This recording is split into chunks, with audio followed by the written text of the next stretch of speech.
Jornal da Manhã, segunda edição, que recebe um convidado agora. Segundo um levantamento do Instituto de Pesquisa do Risco Comportamental, metade dos profissionais brasileiros pratica ou tolera assédio no ambiente de trabalho. Provocação, ridicularização, gozação, desqualificação, enfim, as formas são as mais diversas. Sobre esse assunto, eu converso agora com Renato dos Santos, diretor acadêmico do Instituto responsável, o IPCR. Renato dos Santos, bom dia, bem-vindo, obrigada pelo seu tempo aqui com a Jovem Pan. Bom dia, eu que agradeço o convite. Legal. Renato, vamos começar entendendo bem do zero. Quais tipos de assédio podem acontecer no ambiente de trabalho? Qual a diferença entre os que a gente mais ouve, o assédio moral e o assédio sexual, por exemplo? O assédio moral, o objetivo principal dele é a humilhação, né? É subjugar uma pessoa à sua vontade. Já o assédio sexual é também subjugar a pessoa, mas com o objetivo de conseguir benefícios sexuais. E tem ainda o terceiro tipo, que é o corporativismo, né? Que é aquela situação de colegas ou pares se juntando, por exemplo, para sabotar um outro colega que está se destacando em relação à equipe, né? Que antes era muito comum se chamar de politicagem ou puxar o tapete, mas esse é um outro tipo de assédio também. Que o assédio moral e o sexual, via de regra, existe numa posição hierárquica superior, né? O assediador ele tem que estar nessa posição de poder. Certo, são 3 tipos de assédio bastante comuns. Quem trabalha já há pouco ou muito tempo certamente já presenciou consigo ou perto de você com outras pessoas esse tipo de assédio acontecendo. E esses assédios acontecem muito parecidos com brincadeirinhas, não? Como diferenciar a brincadeira de um assédio real, de um assédio crime, quando saber que a brincadeira passou dos limites? Quando a pessoa que sofreu o assédio ou está sendo alvo de uma brincadeirinha ou de uma piada ou até mesmo um apelido, ela se sente subjugada, se sente humilhada, né? Muita gente fala o seguinte, a máxima para você saber se você está praticando assédio ou não, pense se você gostaria de ser tratado daquele jeito. Essa máxima, na nossa concepção, é uma máxima errada, tá? Porque, de repente, eu acho que é normal ter vários tipos de brincadeiras, xingamentos, palavrões, etc e tal, e para mim, ok, eu não vejo como ofensa. E se eu não vejo como ofensa, eu já posso acreditar que eu posso seguir essa mesma linha com outras pessoas, eu posso praticar esse mesmo tratamento com outras pessoas. E não, de repente para outra pessoa é extremamente ofensivo. E isso, então, eu acho que tem cada vez mais aparecido essa diferença, essa percepção, considerando as diferenças de gerações, né?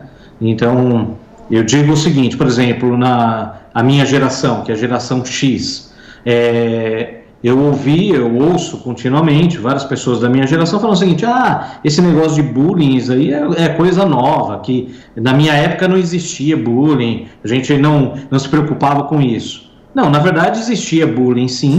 Ninguém gostava de passar por bullying, porque eu não conheço ninguém que pega e fala o seguinte, nossa, eu tenho tanta saudade, eu sofria bullying na escola, me humilhavam e tal, e eu sinto tanta saudade disso. Não, ninguém sente, ninguém gosta, nem gostava de viver isso. A diferença é o seguinte, que hoje a tolerância é menor em relação a algumas gerações anteriores. Que bom, que bom.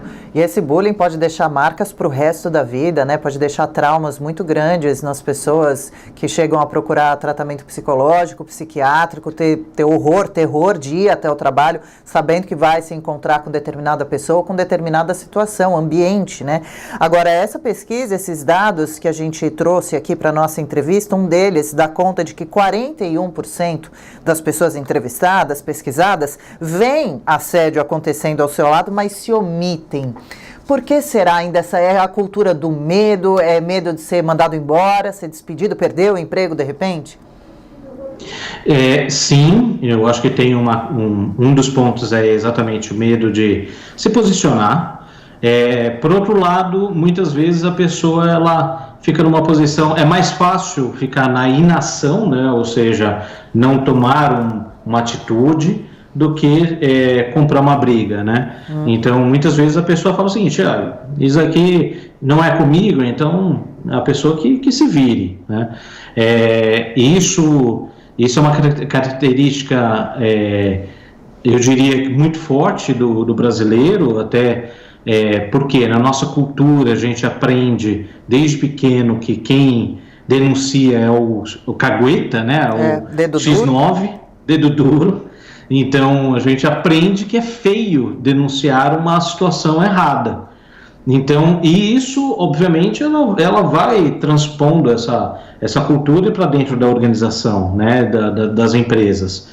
Daí a importância da empresa criar uma cultura que reforça a possibilidade de denúncia e sem retaliação, ou seja, criando canais de denúncia, canais seguros, né, que a pessoa pode fazer uma denúncia anônima e o tratamento sendo de uma maneira confidencial. Vamos falar mais disso, como a pessoa, então, porque dá para entender também esse profissional que assiste a uma situação que nem bem ele entende, mas parece que está acontecendo um assédio ali, um crime, seja do tipo desses que a gente numerou aqui, sexual, assédio moral ou também o corporativismo, porque a pessoa, às vezes, ela até pensa, se o próprio ofendido não se posicionou, eu vou me meter. Então, quais caminhos uma empresa pode criar, por exemplo, para tornar o ambiente desintoxicado desse tipo de crime?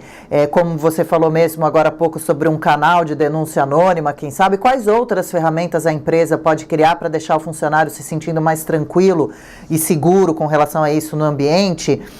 Vocês chegam a falar sobre, que eu digo, a pesquisa do risco comportamental, sobre o teste de integridade, como ele é feito e para que serve? O teste de integridade, ele é aplicado via de regra, 90% dos casos, no processo seletivo.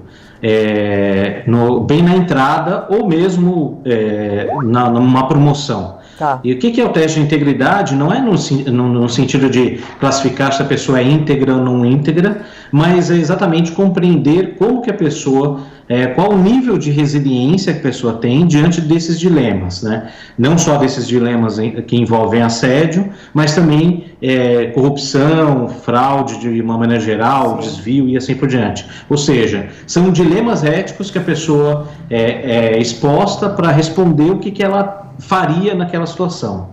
E aí, com isso, você entende esse nível de resiliência, e se tiver esse nível abaixo do que a organização precisa daquele profissional, cabe aí uma integração bem focada sobre aquele assunto.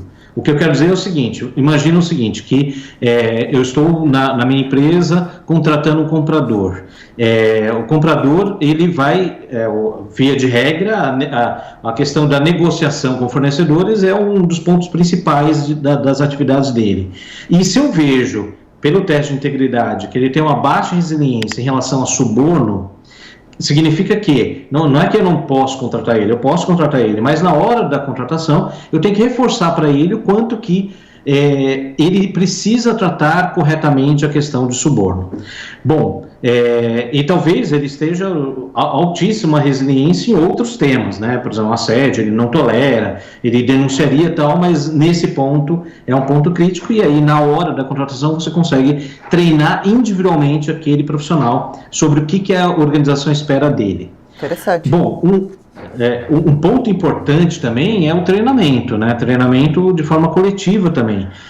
Quando a gente fala de assédio, a dinâmica do assédio é muito cruel, porque muitas vezes o assediador, ele não percebe que ele está sendo assediado, porque ele vai tolerando pequenas brincadeirinhas, piadinhas e tal, e aí o negócio vai crescendo até chegar a um ponto que aquele assediador está xingando, jogando objetos na pessoa e assim por diante, como a gente já viu em casos reais.